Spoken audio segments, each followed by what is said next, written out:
Actually, I never thought of that, but I would love to take that. I was still It's a magic moment now. I was still that concept. I'll be a communicator. For example, you're a musician. Yes. And now AI can do all the music. They can sample your voices and your video and Frightening, isn't it? yes. I recorded like 2 albums when I was little, Right. and How little? the first one was when I was 10 or 11. Really? Yeah, and the second one when I was in high school. Back then, What kind of music is pop. pop? Yeah, basically pop. Oh, you're a girl after my own heart. I'm a pop tart. Was you the adjudicator? Yeah, all the time.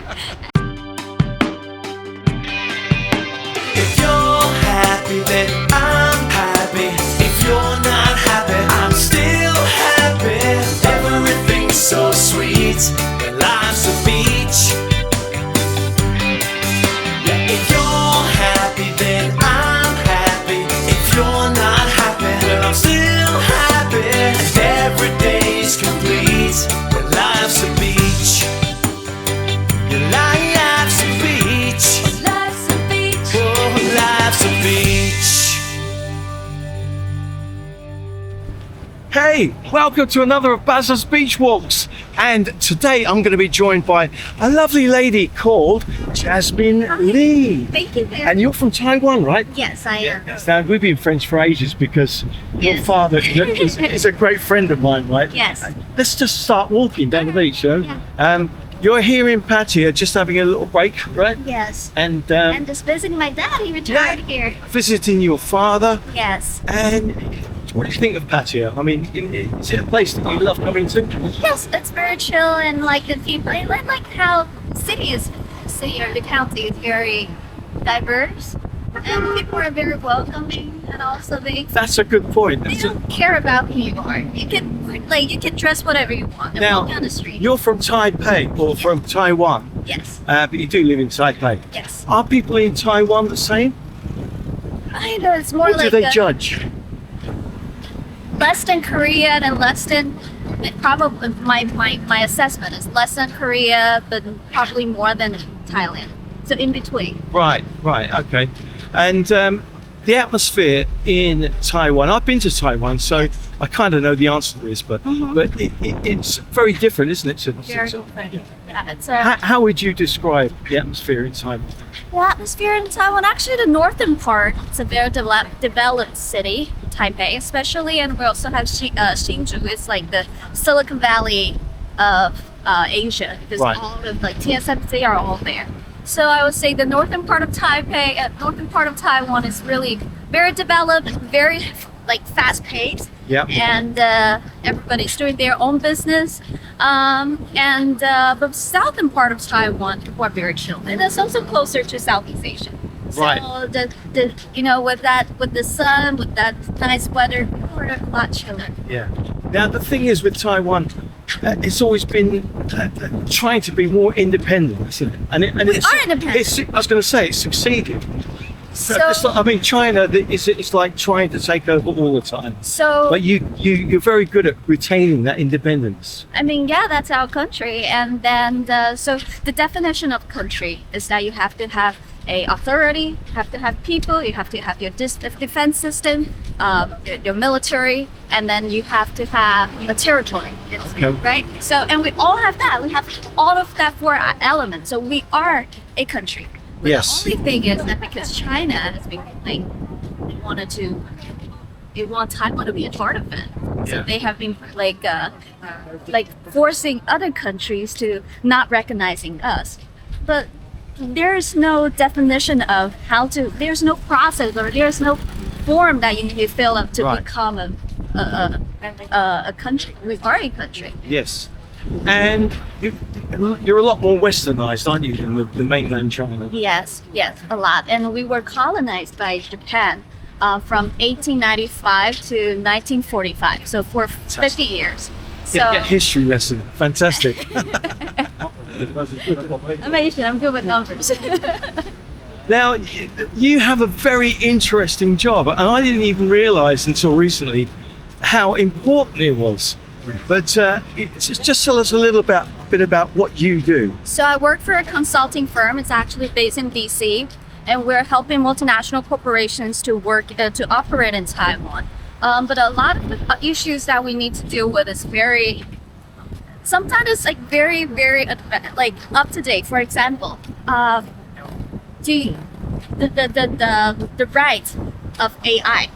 Okay. Like so we have to talk. We need to be the bridge between the government in Taiwan and also the multinational corporations, and help the government to understand the stances of the multinational corporation with the industries, and then help them to have a better environment or a policy. We don't necessarily like force it, like we can't. It's a democratic country, so we can only try to tell them what's the sense of international corporation. For example, like AI,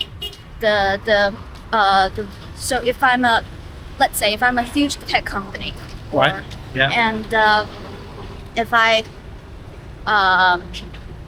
for example, you're a musician, Yes. then now AI can do all the music. They can sample your voices and your video and Frightening, isn't it? yes, and make a Barry Upton album from nowhere. So Without me even being there. yes, and you don't even need to sing it.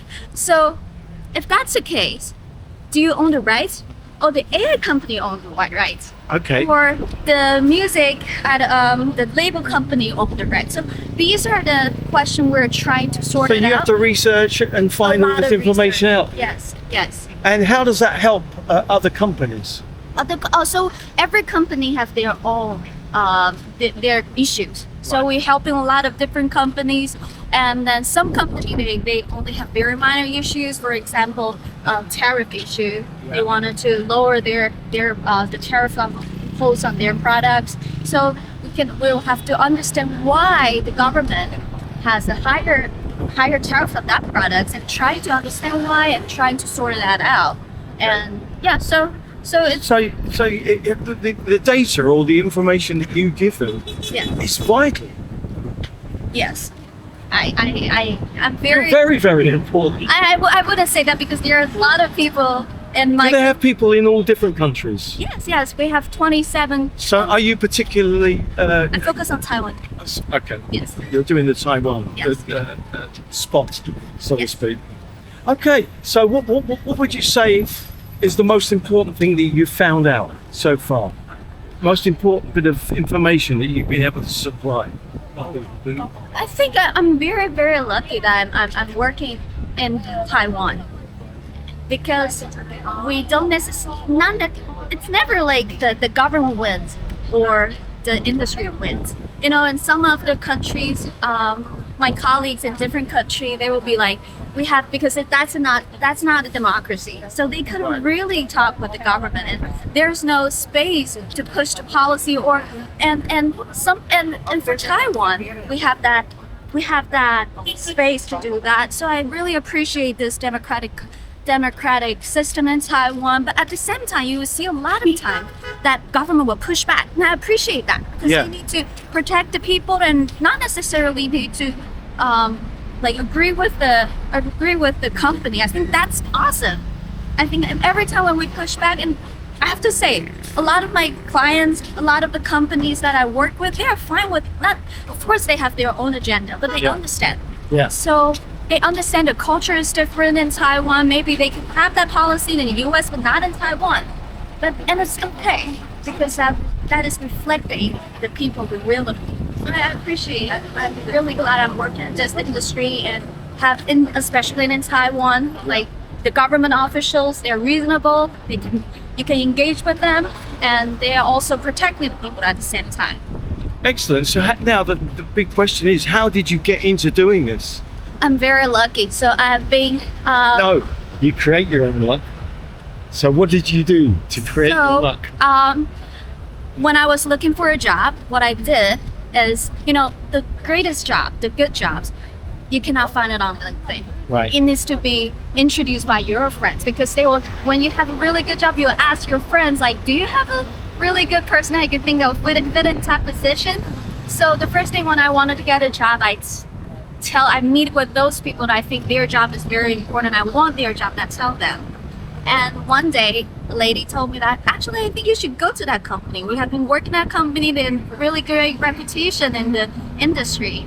And then I filed, so I wrote the application. So you took a chance. I took a chance and sent out my cover letter. And I'm very, very, very lucky that my boss, my current boss, he actually listened to my podcast for the past 3 years. This is what I heard. I heard that you got it through a podcast. I have a podcast like studying, like talking about U.S.-Thailand relations, and Yeah. we've been doing we've been doing that. How many listeners do you have? 8,000, like in average 8,000 per episode. And we do Okay. that. It's a weekly like a newsletter thing. And how did you get into doing the podcast? Because it's interesting to know the chain of events that lead to what you're doing. You know? So I was in New York in 2020. That was during COVID. Right? I was locked there, the blockade, not blockade, the quarantine time. Yes. There's nothing to do. And I was like, I cannot just waste my time over here. And I need to do So something. you invented the podcast. So I work with my good friends. We all work for an organization called U.S. Taiwan Watch, and we have the same goal. We wanted to explain U.S. politics better to Taiwan audience. So we have been doing that, and I was like, let's now start. Because I've heard that you had some quite big politicians, big names on your podcast. Yes, but mostly in Taiwan. Like the former minister of the economic and like a lot of officials in Taiwan. So, what is their motivation for coming onto a show? Apart from talking to you, of course. I don't. They wanted to engage with the people. They need to persuade people, and they wanted to understand, actually interact with our audience. Okay. And then for a lot of politicians, they wanted to earn trust from the people, and we give them a And I platform. guess especially a younger generation. Yes, mostly. And so we give them a platform, but we won't be like easy on them. Sure. It's not a propaganda machine. Yeah. I'm going to ask you some tough questions, Right. and you need to answer me. So actually, some of the politicians, they did a great job, some didn't. But I think that's media. Yeah. And so you obviously enjoy doing it. I really enjoy it. I'm very lucky to have a job that I really enjoy. Well, yeah, but again, like I say, you know, it's in everybody's interest to create that situation where you really look forward to going to work every day. Yes. Now, on top of all of this, Yes. you're also a singer. I know because you've been to my studio and you've sung some stuff for me. Well, that was a long time ago. It doesn't matter. I remember you were really good, and you loved jamming and kept playing piano. My sister is better at that. Right. But you still enjoy it, don't you? I can do Now, that. do you still enjoy the music? Yeah, I do. And I think that's from my dad. And, Wow, yeah, your father, Yes. he was very special. Yes, and I got that from him. And at the beginning, actually, he was when I recorded like 2 albums when I was little. Right. And How little? the first one was when I was 10 or 11. Really? Yeah, and the second one when I was in high school. Okay. But because my parents, they divorced, Yeah. and my mom has the custody, and my mom was an actress. Right. So when she was in the industry, she saw a lot of kids working in the movie industry environment, and she doesn't want me to be a child star Right. because she knows that they couldn't really go to school and it's so stressful. And so she got the custody. So she was like, no, you're not going to release that album. Right. And the second one, we started that in and when I was in high school, around like in 2010 to 2012, Yeah. we actually recorded a lot of songs in Pattaya because my dad was like, come to Pattaya, loosen out your muscle and you can like sing better. And we did that, but back then, What kind of music is pop. pop? Yeah, basically pop. Oh, you're a girl after my own heart. I'm a pop tart. You're a pop Well, star. you know the sort of music that I Yes. do, you know. And it's great because you can communicate, can't you? Yes. It's a great way of communicating. Yes. So, would you say that this is your purpose in life now, to be a communicator? Actually, I never thought of that, but I would love to take that. I was still It's a magic moment now. I was still that concept. I'll be a communicator, and I think I've been doing that Well, because. I think that not many people are great at doing that. Thank you But very but it's something that if you have got it in you to do that, Aw. it's very special and it's important. I think it, and also, you know, when I grew up, my parents they divorced, and they're always in like having an argument, and I'm always the communicator between them. Was you the adjudicator? Yeah, all the time. And then yeah, so I'm also now like communicator between some of the U.S. and Taiwan Yeah. policy. So thank you. I'll steal that concept like you said. You can steal it with my permission and my happiness, you know. So young people today, right? I mean, you're late 20s now, right? Yes. Now, but that's extremely still young. And the younger generation, sometimes us older generation, we look at the younger generation and think they're just surrounded by technology and they're influenced by technology, and that influences the way they look at the world. What do you Yes. think? Wow, the technology opens up a lot of doors. You can see a lot of kids. They are, even though they're in rural area of Taiwan, but they can see the world. They can see what is happening in the U.S. like in the mountain of Taiwan. Yeah. But you will always also see a lot of kids. They will just like indulge themselves in social media and cannot get away from that, and like really affecting their mental health. So I think it's like it's a tool. I mean, that's the thing that worries me is the mental health, because young people are, I know old people do as well, right? But we all look at our phones. But when you go into a restaurant or something like that, Yeah. young people are always looking at their phones. They're not really communicating with each other. I think that's something very problematic, and people wanted to hear something fast. And wanted to, and every like I was talking with my dad, when we watch Netflix, there was a huge debate between if Netflix should have a speed, you can speed up the play speed. Okay. And nowadays, I think Netflix they introduced that when in 2017 or something, and there was a huge debate because a lot of directors like, no, I want people to calm down and to watch this art piece. But nowadays with the social media, everything just becomes so fast, and your attention couldn't stay for too long. And that's why TikTok has become so big, isn't it? Yes, and people stopped watching movie. They couldn't sit and these people stopped reading books. They couldn't sit there and receive a longer version of the information. Yeah. They couldn't, and people are not reading investigation reports anymore. They're not trying to understand the structural problem by reading the books so I think it's a tool, but you can AI and the social media, you can use that as a tool to Yes. explore the world. But at the same time, I think you need to harness that technology. You need to know how to use it and use that to help you instead of you In a just, good way. instead of you just being controlled by the algorithm. Because the thing that worries us, Yes. older people, is the fact that it can be misused. Yes, I think we are seeing that right now. And how are politicians, I mean, you're talking to politicians and so on, are they aware of this? Yes. And what steps are they doing? So in Taiwan, the education ministry, they just ban kids can, and I think that also in Australia, they're just not allowing kids in the school to use their phone. Right. And that's a new policy in Taiwan. If you go to, I think it's middle school, I have to fact check But that. the problem is, historically, if you take something away from somebody, they want it even more.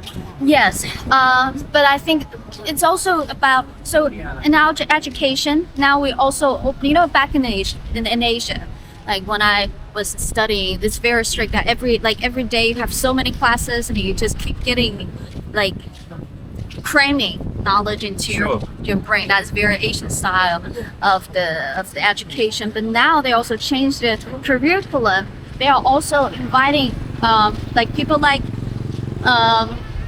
me, or people know the technology, they open up more time slots for kids to understand the technology and help them to harness that technology instead of being like controlled by that. So that's the thing, education, isn't it? education, yes. I mean, young kids have got to be educated as to the dangers. Yes. And I think before 18, there's way too many research showing that before 18, people are less like we can, because some part of our brain is not fully developed. Yeah. So we can, it's not that good at self-controlling. Right. So at this point, I think it's legitimate for parents or for the authority to have a little bit bans on the access to technology, and I think it's okay. Yeah. I've always been of the opinion that you don't really develop your sense of being, of who you are, until your mid-20s. Maybe I've always thought of 27 as being the point. Yeah. Now, a couple of years ago, do you realise that? Did you have this sudden eureka moment? Yes, I do. I think because when I was little, I always feel like I'm going to be a singer in the future. I was trained to be as a singer in the future. Yeah. But it didn't work out, and so I started off in the new profession I went to study international relations that I really liked, and around like mid-20, I started to have some. You can see some of my my results, good results, online. And that's the moment people start to say, hey, they start to remember me as who I am instead of my dad's daughter. Yeah. And they remember my names. Yeah. And because I have totally different profession with my dad, so no one will feel like I got that You from. suddenly discover who you really are. Yes. And I really appreciate it. I still love music, and music is still. Well, I'm just wondering whether doing the music, singing, gave you the confidence. It does. And it also, like, a lot of people in my industry, when they are tired of something, there's nothing they can do. But I can play piano, and it's actually very therapeutic for me. Well, I can see you're a good speaker. You're a confident person. I think that being a performer, it really teaches you a lot. It does, and it also helps. It's also a communicator. Exactly. Yes, and you're trying Well, to. you do. A good performer communicates. Yes, and you have to understand your audience. You have to interact with them. Exactly. So I think yes. So it's got to be the same as what you're doing now. You've got to think about your audience. You've got Yes. to, and for companies you're working for, you've got Yes. to understand their product and what they're trying to achieve. Yes. So I think definitely music and my experience in doing music really helped, and I really appreciate that because I think my dad gave me that. So I really appreciate and I'm hoping that maybe it's like my sister, she's teaching people how to play piano. So passing down to other people, I think that's very meaningful. Well, you see, music as well. I've always thought that music, you're computing numbers in your head all the time. It's all about numbers, right? So teaching someone to play piano or learning any instrument and learning the theory of music can only help your brain. Yeah. And not just to think about music, but in all aspects of life. Yeah. Correct? I totally agree. Yeah. So now, what do you intend to do in the future? Have you got any goals, or you're just happy doing what you're doing at the moment? I'm really happy doing what I'm doing now at the moment, but I'm also hoping that I can know the world better, at the same time have bigger influence or impact. So I was just talking to my dad, we're thinking about all different kinds of, so I'm doing the same What the thing. ways forward? Yes, and I'm actually doing the same thing once again. I'm consulting with those people I admire. Sure. I'm actually going to talk to a friend from Stanford University, asking about his opinion on PhD. I don't know. It's just one of the. So I think I'm now at the point I'm trying to understand different paths, and just let's see. I'm open to whatever the lives gives me. That's an important thing, and I think you could be a very inspiration to anybody out there, because you've done things that you've sort of thought outside the box. I always think that it's a great thing to not just look forward, but to think outside the box and have a broad mind. Yes. Right? But then, when you have found something outside the box, you've then got to put hard work into it. Is that Yes. right? Yes. Hard work. See, you create your luck. I would say yes, but I also very lucky on my parents. They give me a lot of resources. Okay, so they've been inspirational. Very much. The thing is, it's how you use that inspiration. Yes. And my dad is a good teacher. He also teach me how to use the best use of my resources, Right. not wasting my resources. He's Yeah. very encouraging. It's a wise old owl. So I'm very lucky to have him as my dad and also my mom as my mom. That's a good combination. You've got the benefit of his wisdom and the benefit of your new ideas. I will say yes. No, but you must come up with new ideas, and you must be. Different generation. Yeah, exactly. So, what would you say is the biggest thing that you could teach people about life? Oh, be humble. And that's a difficult question. Be humble. Be humble, definitely. I think every time while I'm learning a new case, like having a new client, I'll just realize that the world is so much bigger than I thought. The issue is so much complex than I thought. And be humble and just trying to learn more from other people around me. And actually being humble opens up a lot of doors for you. You're exactly right. Yeah, absolutely right. And not only that, but I think people respect you more. You get a lot more respect. Yes. I think, and people like to work with you. When you're being humble, you become a good worker. You become a good partner. Yeah. Being humble, I'm still learning that. Well, we never stop learning. Yes. I think that's another thing to always remember. I always think that with music, it doesn't matter how many hits I've had, I'm still learning. Yes. Yes. And that is also being humble as well. There you go. Fantastic. Thanks for joining me on the beach walk. You enjoy it? Thank you, Barry. I'm going to steal your concept and I use that for I wish you the best of luck. You deserve it, all right? Barry. Thank you. All right. There you go. Jasmine. Bye.